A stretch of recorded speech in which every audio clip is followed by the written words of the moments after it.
kapit lang. This is the worst mistake I made in my life. Hawak So lang nga this is siya. Robinson Las Piñas in the Philippines. Please subscribe. Just hurt my legs. This was the worst thing I could have think of. Hawak lang siya, huwag ka bibitaw ha.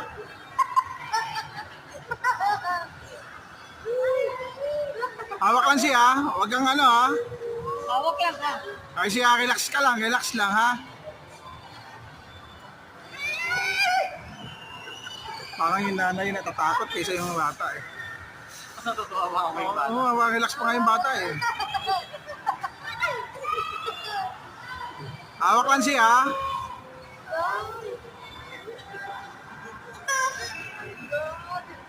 Ay siya hawak. Ay, si hawak.